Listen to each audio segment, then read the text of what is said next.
আল্লাহ কসম করেছেন মক্কার, লা উকসিমু বিহাযাল বালাদ। সুবহানাল্লাহ। যেখানে আল্লাহ কোন একটা কিছু নিয়ে নিজেই কসম করে, এইটার দাম কেমন হতে পারে? আমরা যখন কাউকে কথা বিশ্বাস করাইতে পারি না, তখন আমরা কার নামে কসম করি? তার মানে কি আমারে বিশ্বাস না কর, ওনারা তো করস, বাস আমি ওনার নামে কসম খাটলাম, দেখ আমার কথা মান, আমার কথা বিশ্বাস কর, ঠিক না? আর সেই আল্লাহ যদি কোনো কিছু নিয়ে কসম খায়, সবাই কসম খায় কারে নিয়ে?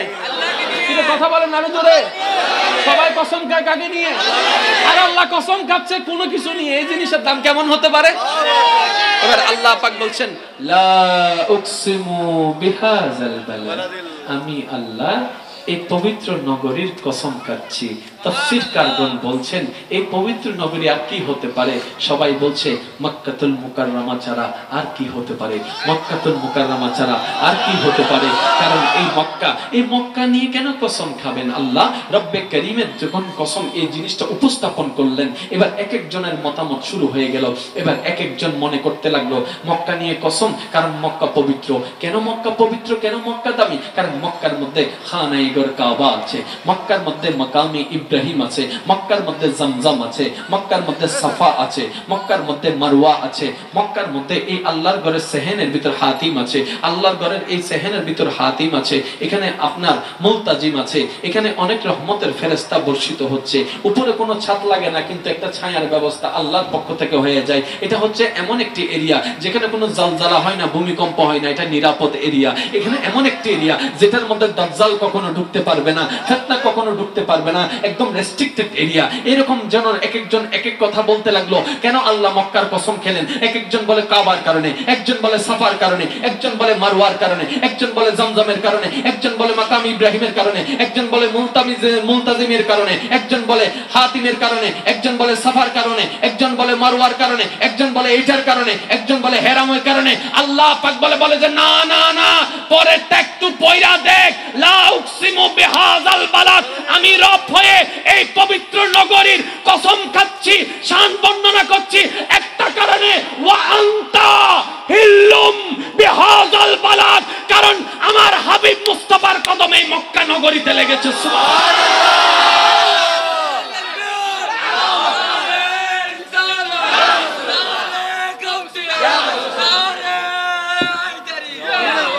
উচ্চ আওয়াজ একবার বলেন সুবহানাল্লাহ।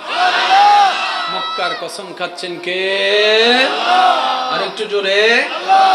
মক্কার কাতার কি? আরো জোরে, আরো জোরে। ওমা কাতার সোজা করেন, কেউ কয় না কা ভাই। অন্য জায়গায় কাতার সোজা না করলে নামাজ হবে না, আর এই জায়গায় কাতার সোজা করলে নামাজ হইতো না, ঠিক? এবার সবার সামনে থাকতে হবে কিবলা কি? কাবা। কিবলা কি? কাবা। কিবলা কি? কাবা। আজান হবে কিবলা কাবা, নামাজ হবে কিবলা কাবা।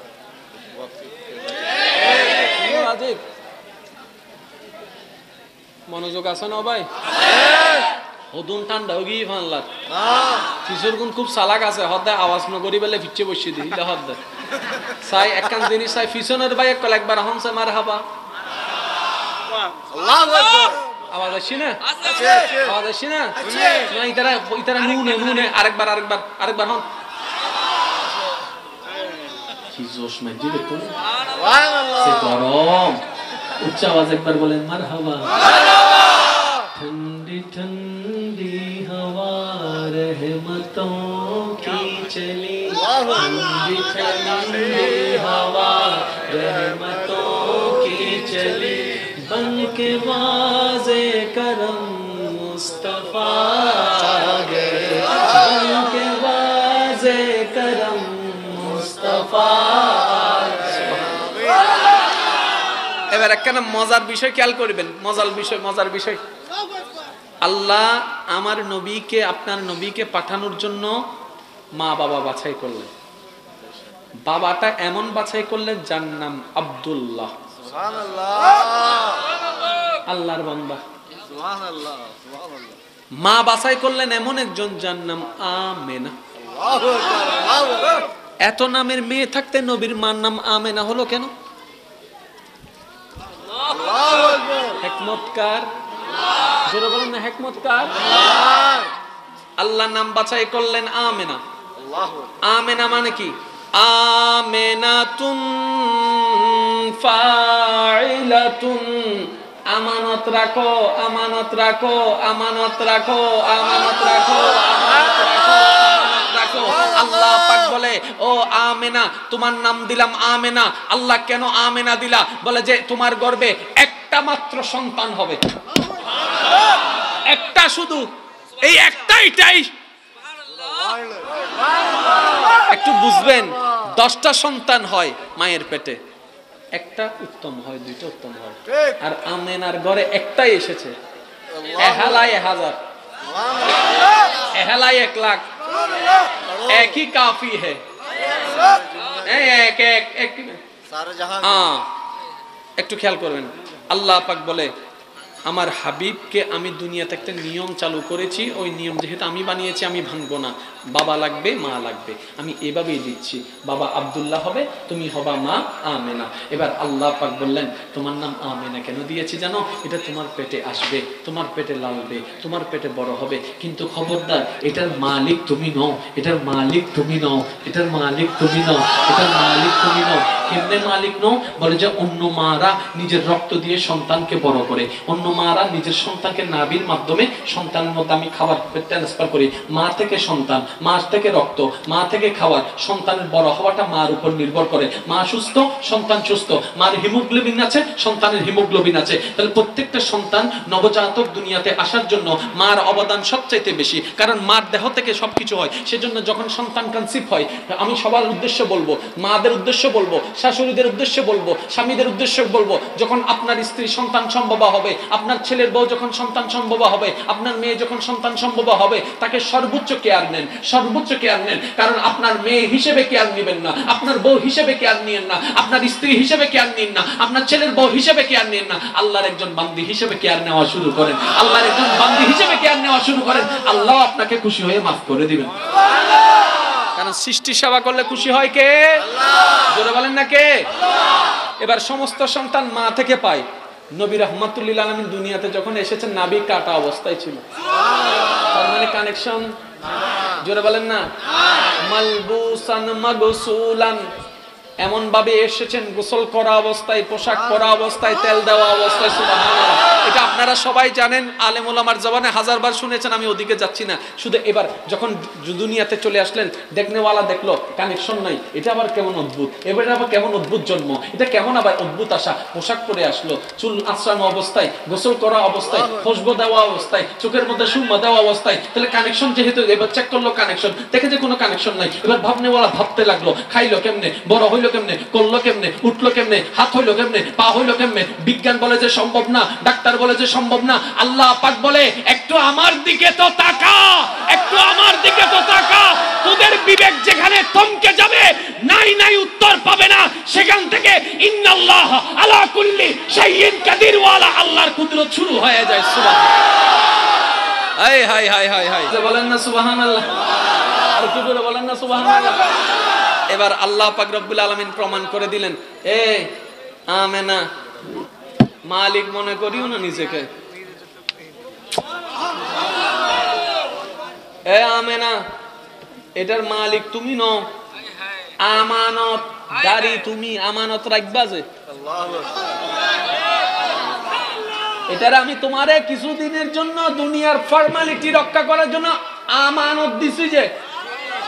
কেন? এই নবী এসে এমন কিছু ঘটাবে, যদি আমি মা বাপ ছাড়া পাঠাই দিতাম, এই নবীর পাওয়ার দেখে 10 জনে আল্লাহ মনে করে ফেলতে পারত।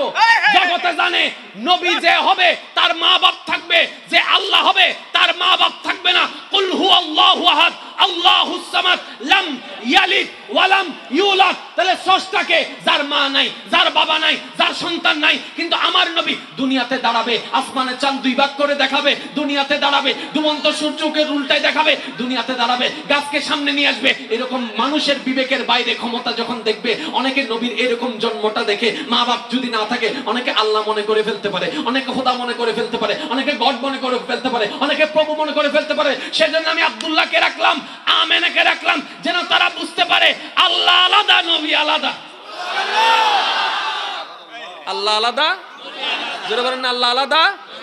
আল্লাহকে যার মাও নাই বাপও, আর নবীকে যার মাও আছে, ঠিক না ভাই? ঠিক।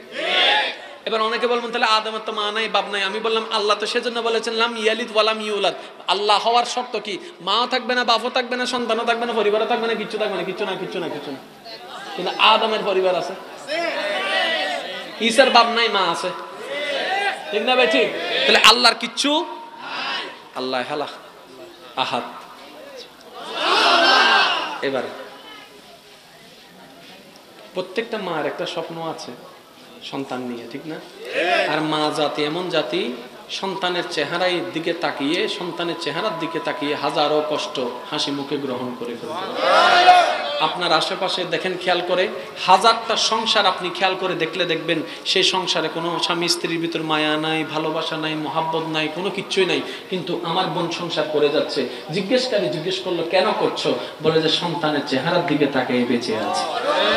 এরকম হাজারটা পরিবার আছে না নাই? আছে। এবার দেখেন, একটু খেয়াল করবেন, আল্লাহর ওয়াস্তে একটু মনোযোগ দিবেন। নবী রাহমাতুল্লিল আলামিন বড় হওয়া শুরু করলেন। মা আমিনা ভাবতে লাগলেন, ইস, আব্দুল্লাহ যদি আজকে থাকতো 8-10 জনের ছেলের মতো, আমার ছেলেটাও বাবার আদরটা পেত। আজকে যদি আমার স্বামী আব্দুল্লাহটা থাকতো, বাজার থেকে আসার সময় কোনো একটা খেলনা নিয়ে আসতো। মার মনের কল্পনা, রব্বে করিম শুনতে আছে, আমেনা আমেনা, তোমাকে আমানত দিছি যে মালিক বানাই নাই, তো তুমি কেন তো টেনশন করছো? আমি আছি না, আমি আছি না, আমি আছি না। এটা তো তোমার কাছে আমানত দিছি, তো হাবিব তো আমার। তোমার মন খারাপ হয়েছে কেন? আব্দুল্লাহ থাকলে খেলনা আনতো, কি আনতো? পুতুল আনতো, কি আনতো? ঘোড়া আনতো, কি আনতো? গাড়ি আনতো, কি আনতো? ফুল আনতো, দুনিয়ার জিনিস, বানানো জিনিস। আরে দেখতে থাকো, দোলনার দিকে তাকাও, আঙ্গুল কোন দিকে? যেদিকে আঙ্গুল যায়, আমি আল্লাহ আমার মুস্তাফার জন্য খেলনা আসমানের চাঁদকে বানাই দিলাম। বলেন সুবহানাল্লাহ। এবার মা আমেনা খুশি হয়ে গেল, সবার বাচ্চা খেলে এগুলা নিয়ে, দেখ দেখ আমার শাহিন শাহকে দেখ, দোলনা দোলে আগুন লরে, চাঁদ লরে, চাঁদ লরে, চাঁদ লরে। এবার আরেকটু বড় হলো। বড় হওয়ার পরে যখন দেখে পাশের বাড়ির ওই ব্যক্তিটা তার সন্তানকে নিয়ে বেড়াতে গেল অমুক জায়গায়, অমুক জায়গায়, অমুক জায়গায়। এবার আমেনা মনে মনে ভাবতে লাগলো, আজকে যদি আব্দুল্লাহ থাকতো, আমার ছেলেকেও একটু নিয়ে যেত, একটু এখানে নিয়ে যেত, একটু ওখানে নিয়ে যেত, একটু এটা দেখাতো, একটু ওইটা দেখাতো, একটা এটা দেখাতো, একটা ওইটা দেখাইতো। রব্বে করিম বলে, দেখাইলে কি দেখাইতো রে? পাহাড় দেখাইতো, সাগর দেখাইতো, নদী দেখাইতো, নালা দেখাইতো, পর্বত দেখাইতো, এই দেখাইতো, সেই দেখাইতো, পিরামিড দেখাইতো। আরে একটু সময় তো দে, বড় হতে তো দে। আমি এমন কিছু দেখাবো যেটা কেউ দেখে নাই। সুবহানাল্লাযী আসরা বিআবদিহি লাইলাম মিনাল মসজিদিল হারামে ইলাল মসজিদিল আকসা। একটু বড় হতে দে, বোরাকের বাহনে চড়াবো, যে বাহনে কেউ চড়তে পারে নাই। জিব্রাইলকে খাদেম বানাবো, যে জিব্রাইল কারো খাদেম হয় নাই। এমন জায়গায় নিব যেখানে কেউ যায় নাই। আরে দিতে দিতে দেখা, আমি রব নিজে দেখা দিয়ে দিব। সুবহানাল্লাহ। মানে এই প্রশ্নটা শ্রদ্ধার সাথে বলি, খাবানোর দায়িত্ব আপনারও নয়, খাবানোর দায়িত্ব আল্লাহর। আরে আল্লাহ তো সেটা যেটা পিঁপড়াকে পর্যন্ত খাওয়ায়।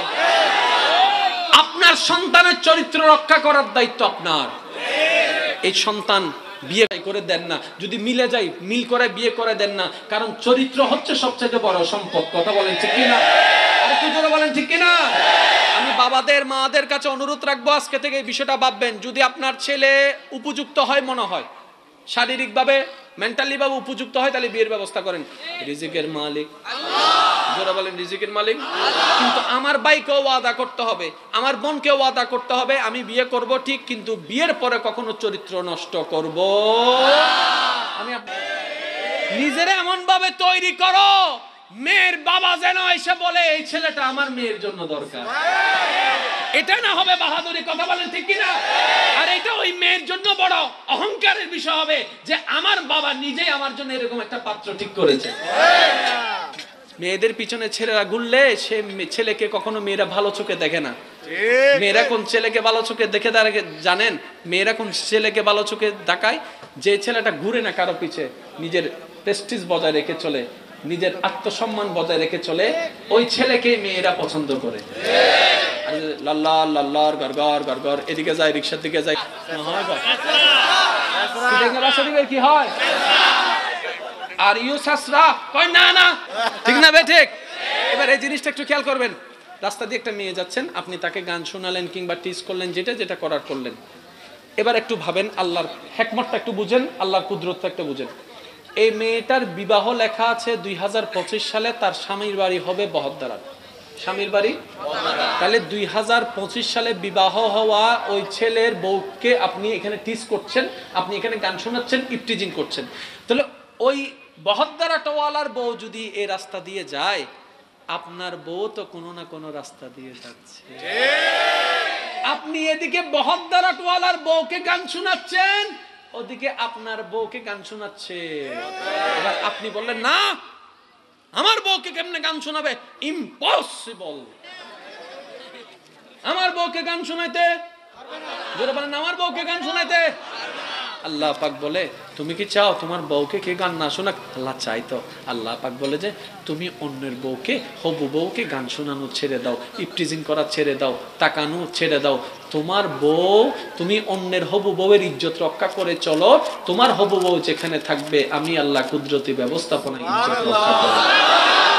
তাহলে আপনি এদিকে অন্যের হবু বউকে ইজ্জত দিবেন, ওদিকে আপনার বউ ইজ্জত পাবে।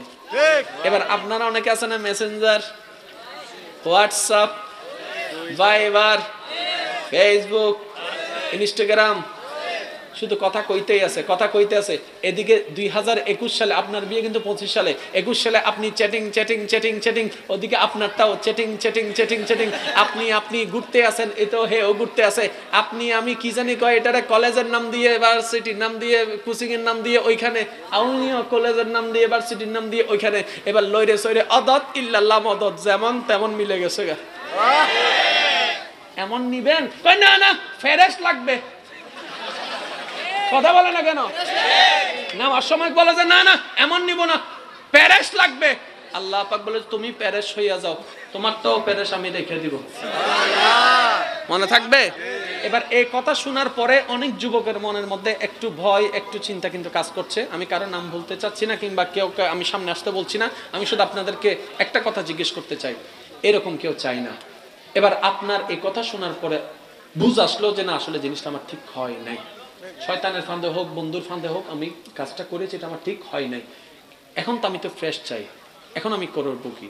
আমি শুধু আপনাকে এতটুকু বলবো, আপনার আল্লাহ বড় দয়াবান। পারলে সে মেয়েকে বিয়ে করেন, যার ইজ্জত নষ্ট করেছেন, যার মন ভেঙেছেন, যার সময় নষ্ট করেছেন, পারলে তাকে বিয়ে করেন। আর যদি সেটা আপনার ইম্পসিবল, মানে পাওয়ারের বাইরে হয়, ক্ষমতার বাইরে হয়, ওই মেয়ের থেকে ক্ষমা নেন আগে, যে আমি অন্যায় করেছি, ইচ্ছা করে করেছি, অন্যায় করেছি, তুমি আমাকে মাফ করো। আগে তার থেকে ক্ষমা চাইতে হবে, কারণ সে আল্লাহর বান্দা, তার নালিশও কিন্তু আল্লাহ শুনবে। আগে তার থেকে ক্ষমা নেন। সে যদি আপনাকে খুশি মনে ক্ষমা করে দেয়, এবার আপনি আল্লাহর কাছে বলবেন, আল্লাহ না বুঝে করেছি, আমি তোমার বান্দা থেকেও মাফ চেয়েছি, আল্লাহ তুমি একটু মাফ করে দাও। এদিকে বান্দা মাফ করবে, এদিকে আল্লাহ মাফ করবে, এদিকে আপনার জন্য যে খারাপটা ছিল ওইটা ক্যান্সেল হয়ে একটা পবিত্র ঢুকে যাবে।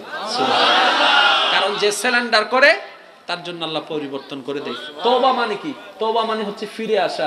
আপনি অন্যের পথে গিয়েছেন, শয়তানের পথে গিয়েছেন, তওবা করা মানে ওখান থেকে আপনি ফিরে আবার রবের পথে চলে এসেছেন। আজকে থেকে এগুলা করার আগে একবার ভাববেন।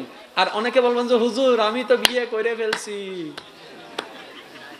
বিয়ে না করেছে এগুলো না বেজালে পড়ছে, আমি তো বিয়ে করে ফেলছি। আমি বলবো তুইও এক মাঘে শীত যায় না, তুমি অন্যদিকে কানেকশন, তোমার বউ তো অন্যদিকে কানেকশন লাগে। কয় না আমার ঘরে থাই গাইটা কেমনে সম্ভব, কখনো হবে না।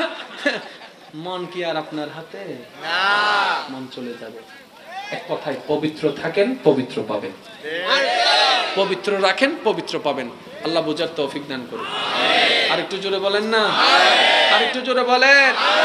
তাহলে আজকে থেকে এবার আপনারাই বলেন, প্রেম প্রীতি ইসলামে হালাল না হারাম? হারাম। আর একটা মজার বিষয় আছে তো, অনেকেই নিজে নিজে ফোনের মধ্যে প্রেম করে বউ জামাই হয়ে যায়। আজকে তুমি 3 কবুল বলো, এদিকে 3 কবুল বলছে, তো এদিকে হে বলে যে আচ্ছা আমিও 3 কবুল বলতেছি, কবুল কবুল কবুল। তো মেয়ে বলতেছে কই সাক্ষী তো নাই, কই আসমান সাক্ষী, জমিন সাক্ষী, গাছ সাক্ষী। এই কথা শুনে কাজী সাহেব কয় তাই আমার কাজ কি? যুবক ভাইয়েরা, আমার বোনেরা, মনে রাখবেন, এটা আপনার কৌশল নয়, এটা শয়তানের একটা ফাঁদ ছিল, আপনি বুঝতে পারেন নাই। আপনাদের সম্পর্কটাকে ডিপলি নেওয়ার জন্য, জেনা করানোর জন্য, আপনাদের মাইন্ড থেকে ওই জেনা শব্দটাকে মিটাই দেওয়ার জন্য আপনাদেরকে একটা শয়তানের ট্র্যাপে ফেলেছে, আপনি বুঝতে পারেন নাই। মনে রাখবেন, এরকম বিয়ে করলে হয় নাই, হবে না। যদি এরকম বিয়ে হয়, ব্রেকআপের সময় তালাক দেন না কেন? ব্রেকআপের সময় তো কামিন দেন না কেন? তখন তো বলে যে তুমি কে যাও, আমি কে যাই। এগুলো কার ফাঁদ? শয়তানের ফাঁদ। কার ফাঁদ? আরো জোরে বলেন, এগুলো কার ফাঁদ? এগুলাতে পা দিয়ে যদি থাকেন তওবা করেন, আর যদি জেনে থাকেন তাহলে আর দেওয়া যাবে না। ছেলে মেয়ে হারাম, একজন আরেকজনের জন্য, বলেন না, একজন আরেকজনের জন্য, আর একজন আরেকজনকে নষ্ট করার জন্য, ধ্বংস করার জন্য শয়তানে ফাঁদ করে। এবার একজন আরেকজনকে যখন জামাই বউ মেনে নিল, এবার তারা কথাগুলোকে অনেক ডিপলি নিয়ে যাচ্ছে, এমন কাজ করে ফেলছে যেটা বিবাহের আগে করা জায়েজ নাই। এবার কেন করলেন? বলে যে আমরা তো একজন আরেকজনকে স্বামী স্ত্রী মনে করেছি। ভাই, এটা আপনাকে শয়তানে কৌশল দিয়েছে, আপনি বুঝতে পারেন না। আজকে থেকে এই জিনিসগুলো একটু ভাববেন, প্রত্যেকটা কাজ। আর এখানে আরেকটা জিনিস আছে, অনেকে ইন্টারে পড়ে, ডিগ্রিতে পড়ে, কলেজে পড়ে, ভার্সিটিতে পড়ে, কিংবা স্কুলে পড়ে, কেউ যদি প্রেম টেম না করে, বয়ফ্রেন্ড গার্লফ্রেন্ড না থাকে, আরেকজন এসে বলে তুমি কেমন মেয়ে হইছো যে একটা বয়ফ্রেন্ড নাই। ছেলেকে বলে যে ওমা তুমি এটা এটা এই যুগে একটা গার্লফ্রেন্ড থাকেন, এটা কোনো কথা? আমার তো দেখো না 5-6টা আছে। এইসব কথা যে বলে, এটা বন্ধু নয়, এটা বান্ধবী নয়, এটা শয়তান। সে নিজে যেরকম গিয়েছে, আপনাকেও তার পথে নিতে যাচ্ছে। এবার সে জাহান্নামে যাবে, আপনি যাবেন? সে লাথি খাবে, আপনি খাবেন? আপনি শুধু বলবেন যে তোর করা তুই কর, পারলে তুইও ফিরে আয়, আমি যাব না। কারণ আমি যদি নিজে থেকে পছন্দ করি, আমার পছন্দের রাইটও হতে পারে, রংও হতে পারে, তাই আমি আমার পছন্দকে, জীবন সাথীকে পছন্দ করার দায়িত্ব আমার আল্লাহ সন্তুষ্টির উপর ছেড়ে দিলাম। আর আমার আল্লাহ যেটা আমার জন্য বাছাই করে দিবে সেটাই উত্তম হয়ে যাবে। এই টেকনিকগুলো মনে থাকবে। অনেকে আর গাইল দাঁড়িয়া আচ্ছা, মনে মনে গাইল দাঁড়া আদু হুজুর আর ওয়াইস তো আইনা ফোন দানি কি ওয়াইস করতে লাগে না। আচ্ছা, আপনারাই বলেন, আমি কি খারাপ বলছি না ভালো? জোরে বলেন না। আরেকটা জিনিস বলবো, খবরদার কোনোদিন আননোন পারসনের ভিডিও কল রিসিভ করবেন না। এটা নতুন ট্র্যাপ শুরু হয়েছে। আননোন পারসনের ভিডিও কল রিসিভ করবেন না। বিশেষ করে আপনারা জানেন, ছেলেরাও অনেক মেয়ের নামে ফেক আইডি চালায়, ইমোতেও চালায়, ফেসবুকেও চালায়। তো ভিডিও কল দিয়ে কি করে জানেন? আপনি যখন ভিডিও কল দিবেন, আপনাকে যখন ভিডিও কল দিবে, আপনি ভিডিও কল রিসিভ করার সাথে সাথে আপনার ফেস দেখা যাবে। ওদিক থেকে এমন কিছু নোংরা জিনিস সে দেখাবে যেটা আপনার জন্য শোভনীয় নয়। তখন সে স্ক্রিনশট নিয়ে নিবে, ভিডিও স্ক্রিনশট নিয়ে নিবে। তারপর আপনি যখন কেটে দিবেন, আপনাকে মেসেঞ্জারে পাঠাবে, বলবে যে লাখ টাকা দাও, না হলে কিন্তু তোমার ইজ্জতটাকে নষ্ট করে ফেলছি। আপনার কোনো দোষ নেই। সেজন্য আল্লাহর ওয়াস্তে, যদি ভিডিও কল রিসিভ করতে মন চাই, আপনি আগে ক্যামেরাটাকে ধরে ফেলবেন। বর্তমান সময়ে এটা কিন্তু দরকার আছে। আগে ক্যামেরাটাকে আপনি ধরে ফেলবেন। দেখার পরে আপনি যদি দেখলেন যে এর সাথে কথা বলা যায়, কিংবা কথা বলে আপন কেউ, পরিচিত কেউ, দেন আপনি কথা চালু রাখলেন। কিন্তু খবরদার, না চেনা না জানা কারো ভিডিও কল রিসিভ করা যাবে না। মনে থাকবে জিনিসটা? মনে থাকবে? যারা এই টেকনিক করে তারা গাইল দেয়, হুজুর এই কাম কিল্লে করছেন আপনি। আমি তারা 3-4 জনের মুরগি 3-4টা রেডি করছিলাম এখানে ধরার জন্য। মনে থাকবে? আননোন পারসনের ভিডিও কল রিসিভ করা যাবে, কাউকে ভয়েস মেসেজ দেওয়া যাবে, কাউকে ছবি দেওয়া যাবে। কারণ বিশ্বাস করে ছবি দেন, পরে সেই ছবির কারণে আপনি ব্ল্যাকমেল হন। কাউকে দেওয়া যাবে, নিজে বাঁচলে বাঁচেন না। আল্লাহকে ঠিক রাখবেন, নবীকে ঠিক রাখবেন, সাহাবা ঠিক রাখবেন, ওলি ঠিক রাখবেন, নামাজ ঠিক রাখবেন, রোজা ঠিক রাখবেন, মা বাবার সেবা ঠিক রাখবেন, স্বামীরা আছেন স্ত্রীকে ঠিক রাখবেন, স্ত্রীরা স্বামীকে ঠিক রাখবেন, ভাই ভাইয়ের সম্পর্ক ঠিক রাখবেন। ব্যবসা করলে হলো, না হলে নাই, চাকরি হলো হলো, না হলে নাই। আল্লাহর দিকে তাকায় বসে থাকবেন, আপনার জীবন স্মুথলি ভাবে চলে যাবে। চালানে ওয়ালাকে। এবার একটা নাতে রাসূল সবাই মিলে পড়বো, কারো জবান যেন চুপ করে না থাকে। নূর ওয়ালা नूर लेकर आया है, सारे आलम में ये देखो कैसा नूर छाया है। अस्सलातु वस्सलामु अलैका या रसूल अल्लाह, अस्सलातु वस्सलामु अलैका या हबीब अल्लाह। আপনারা চুপ থাকবেন, শুধু দাঁড়ানো যারা আছেন তারা পড়বেন, আসসালাতু ওয়াসসালামু আলাইকা ইয়া রাসূলুল্লাহ। আসসালাতু ওয়াসসালামু আলাইকা ইয়া হাবিবাল্লাহ আসসালাতু ওয়াসসালামু আলাইকা ইয়া রাসূলুল্লাহ আসসালাতু ওয়াসসালামু আলাইকা ইয়া হাবিবাল্লাহ जब तलक ये चाँद तारे झिलमिलाते जाएंगे तब तलक जश्ने विलादत हम मनाते जाएंगे नूर वाला आया है नूर लेकर आया है सारे आलम में ये देखो कैसा नूर अस्सलातु वस्सलामु अलैका या रसूल अल्लाह अस्सलातु वस्सलामु अलैका या উচ্চ আওয়াজ একবার বলেন মারহাবা মনোযোগ থাক না থাক আজকে থেকে নামাজ ছাড়া যাবে ব্যবসা চাকরি থাক না থাক নামাজ ছাড়া যাবে নামাজ শুধু একটা ইবাদত নয় ভাইরা নামাজ অগোছালো জীবনকে গোছায় দেয়